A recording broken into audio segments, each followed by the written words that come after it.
ক্ষমা খুজিবলৈ দাবী আচলতে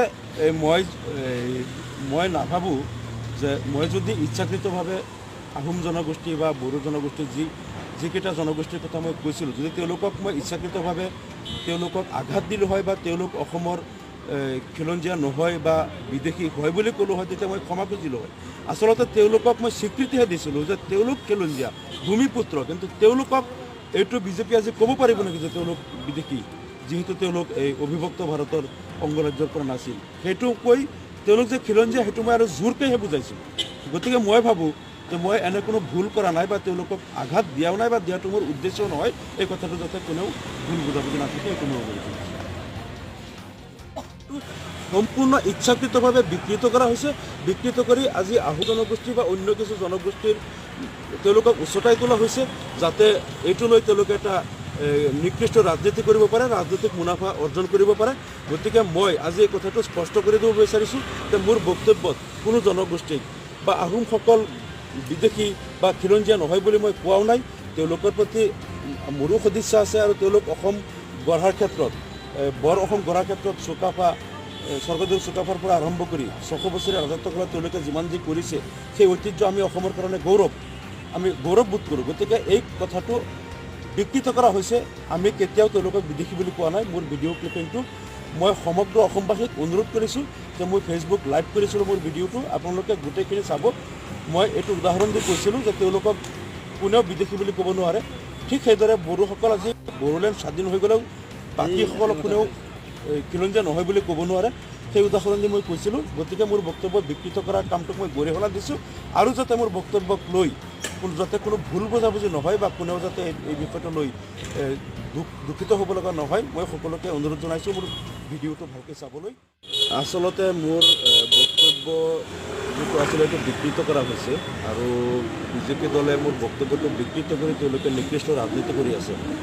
পৰহি মোৰ সমষ্টিত যিটো প্ৰতিবাদী সমদল উলিওৱা হৈছিল আৰু তাত মই নিজেও অংশগ্ৰহণ কৰিছিলোঁ, আৰু সেই প্ৰতিবাদটো আছিল যোৱাকালি ৰাজ্য চৰকাৰে যিটো 6টা জনগোষ্ঠীক মানে মুছলমান সম্প্ৰদায়ৰ ভিতৰত গৰিয়া, মৰিয়া, দেশী, উজানি, জোলাহা আৰু চৈয়দ এই 6টা জনগোষ্ঠীক খিলঞ্জীয়া বুলি ডিক্লেয়াৰ কৰি তেওঁলোকক আহ্বান কৰি এখন সভা অনুষ্ঠিত কৰিছিল আৰু সেই সভাত এই খিলঞ্জীয়াসকলৰ জৰীপৰ কথাটো উল্লেখ কৰিছিল।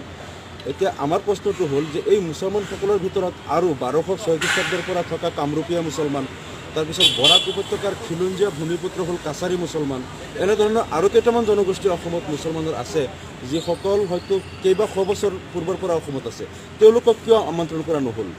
আৰু এই কথাটো আমাৰ আপত্তি আছিল, মুছলমান সমাজক তেওঁলোকে কেইটামান জনগোষ্ঠীক খিলঞ্জীয়া নামাকৰণ কৰি বাকী জনগোষ্ঠীক তেওঁলোকে আচলতে বঞ্চিত কৰি বিজেপি দলে এটা নিকৃষ্ট ৰাজনীতি কৰিব বিচাৰিছে। তাৰ প্ৰতিবাদত আমি প্ৰতিবাদী সমদল উলিয়াইছিলোঁ আৰু তাত যিটো মই বাইট দিছিলোঁ তাত সকলো টিভি চেনেল উপস্থিত আছিল। তেওঁলোকে মোৰ বক্তব্যটো ৰেকৰ্ড কৰিছে আৰু লগতে মই তাত যিটো বক্তব্য ৰাজহুৱাভাৱে সভা দিছিলোঁ তাতো তেওঁলোকে ৰেকৰ্ড কৰিছে আৰু তাত কোনো মই এটা বাক্যও এনেকৈ কোৱা নাই যে আহোমসকল খিলঞ্জীয়া নহয়, ভূমিপুত্ৰ নহয়। আমি কৈছিল কি তাত মই কৈছিলোঁ, মোৰ বক্তব্যটো যদি আপোনালোকে গোটেই ভিডিঅ'টো চায় তেনেহ'লে গম পাব, মই তাত কৈছিলোঁ যে যিসকল মুছলমান অবিভক্ত ভাৰতৰ পৰাই অসমত বসবাস কৰি আছে, পিছত যেতিয়া ভাৰত পাকিস্তান বিভাজন হৈ গ'ল, এইফালে যিসকল থাকি গ'ল দেশত, তেওঁলোক কেনেকৈ বাংলাদেশী বা বিদেশী হ'ব? তেওঁলোকতো আগৰ পৰা এইফালেই আছে।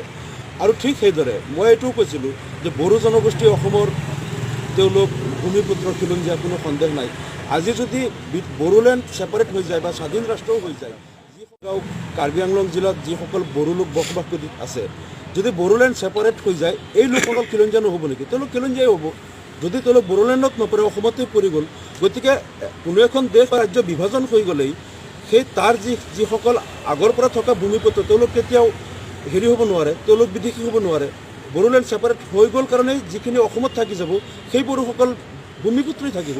আৰু সেই কথাটোৱে মই কৈছিলোঁ যে আজি কি বিজেপিৰ এইটো দম আছে নেকি? তেওঁলোকে এইটো ক'ব পাৰিব যে আহোমসকল য'ৰ পৰা আহিছিল তেওঁলোক সেইটো ভাৰতৰ অংগৰাজ্য নাছিল কেতিয়াও, গতিকে আহোমসকল খিলঞ্জীয়া নহয়, ভূমিপুত্ৰ, এইটো বিজেপিয়ে ক'ব পাৰিব নেকি?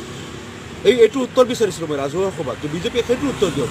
তেওঁলোকৰ এইটো দম আছে নেকি যে আহোমসকল খিলঞ্জীয়া ভূমিপুত্ৰ নহয় বুলি তেওঁলোকে ক'ব পাৰিব নেকি? নিশ্চয় নোৱাৰে, কাৰণতো তেওঁলোকে বৰ অসম ঘূৰিছে, আৰু এই অসমীয়া জাতি অসম গঢ়াৰ ক্ষেত্ৰত আহোমৰ যিটো ভূমিকা এইটো সকলোৱে জানে, আমি সকলোৱে মানিছোঁ তেওঁলোক ভূমিপুত্ৰ আৰু অসমৰ খিলঞ্জীয়া। গতিকে যিসকল অবিভক্ত ভাৰতৰ যেতিয়া 1826 চনৰ ইয়াণ্ডাবু সন্ধিৰ পিছত অসম আৰু বংগ এখন ৰাজ্য আছিল, ঢাকা আছিল ৰাজধানী, তেতিয়াৰ পৰা যিসকল মুছলমান অসমত বসবাস কৰি আছে আৰু পিছত ভাৰত বিভাজন হৈ গ'ল, বিভাজন হোৱাৰ পিছত যিখিনি পাকিস্তানত পৰি গ'ল বৰ্তমান বাংলাদেশত, তেওঁলোক পাকিস্তানী বা বাংলাদেশী, যিখিনি আগৰ পৰা ইয়াতে আছে তেওঁলোক আকৌ কেনেকৈ বাংলাদেশী হৈ যাব? তেওঁলোক